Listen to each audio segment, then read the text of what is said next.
Hello and welcome back to Daily English Dialogue. I'm Sarah. And I'm Tom. Great to have you with us again. In our last episode, we talked about how to introduce yourself in English. Today, we're going to focus on a topic that often comes up in introductions, talking about your hometown. When you meet someone new, they often ask, "Where are you from?" And you need to know how to describe your hometown. Whether your hometown is big or small, famous or unknown, you should be able to talk about it confidently. We'll teach you useful vocabulary and phrases to describe your hometown's size, location, attractions, and what makes it special. As always, we'll speak slowly and clearly so beginners can follow along. And we'll review all the key phrases at the end. Let's dive into today's conversation. So, Tom, tell me about your hometown. Where exactly are you from? I'm from Seattle, Washington. It's a city in the northwestern part of the United States. Seattle. I've heard a lot about it. What's it like? It's a beautiful city. It's located on the coast, so we have the ocean on one side and mountains on the other. That sounds amazing. Is it a big city? Yes, it's quite large. The population is around 750,000 people in the city itself, but the greater metropolitan area has about 4 million people. Wow, that's definitely a major city. What's the weather like there? Well, Seattle is famous for rain. It rains a lot, especially in the fall and winter, but summers are actually quite nice, not too hot. I've heard people joke about the rain in Seattle. Does it bother you? You get used to it. Most people just carry an umbrella everywhere. The rain is actually what makes everything so green and beautiful. That's a good way to look at it. What is your hometown famous for? Seattle is famous for several things. It's the birthplace of companies like Amazon, Microsoft, and Starbucks.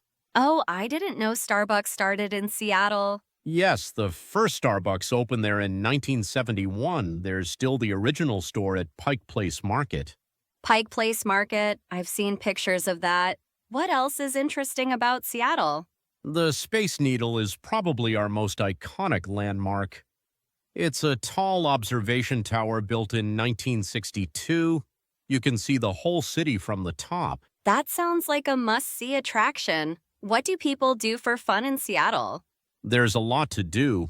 People love outdoor activities like hiking, kayaking, and cycling. We also have great museums, theaters, and music venues. Seattle has a famous music scene, right? Absolutely. It's known as the birthplace of grunge music. Bands like Nirvana and Pearl Jam started there. Very cool. What about food? What's the local cuisine like? Because we're on the coast, seafood is huge. Fresh salmon, oysters, and Dungeness crab are really popular. That sounds delicious. Is there anything you miss about Seattle now that you don't live there? I miss the coffee culture. There are amazing coffee shops everywhere. And I miss being close to nature. You can drive 30 minutes and be in the mountains or forest. It sounds like a wonderful place to grow up. Now let me tell you about my hometown. Please do. Where are you from, Sarah? I'm from Brighton, England. It's a coastal town on the south coast of England. A coastal town, so we both grew up near water. Yes, Brighton is much smaller than Seattle, though. The population is around 290,000 people. That's still a decent size. What's Brighton known for? Brighton is famous for its beach and pier. We have a beautiful pebble beach. Not sand, but small stones. Interesting. I've never been to a pebble beach. It's different, but people love it. The Brighton Pier has rides, games, and fish and chips shops. It's very traditional British seaside. That sounds charming. What's the weather like? It's typical British weather, mild but unpredictable. We get rain throughout the year, but winters aren't too cold and summers aren't too hot. So pretty moderate overall. Exactly. One thing Brighton is really known for is being diverse and creative. It's considered one of the most open-minded and artistic cities in the UK. What makes it so artistic? We have tons of independent shops, street art, galleries, and music venues. There are always festivals and events happening. It sounds vibrant and lively. It is. Brighton also has a large student population because we have two universities here. That probably contributes to the young, creative atmosphere. Definitely. Students bring energy and new ideas to the city. What about historical sites? Does Brighton have interesting history? Oh, yes. We have the Royal Pavilion, which is this exotic palace built for King George IV in the early 1800s. It has an Indian-style exterior and Chinese-inspired interiors. That sounds unique. You don't expect to find that in England. It's very unusual. It's one of our main tourist attractions. We also have beautiful Victorian architecture throughout the city. What do locals do for entertainment?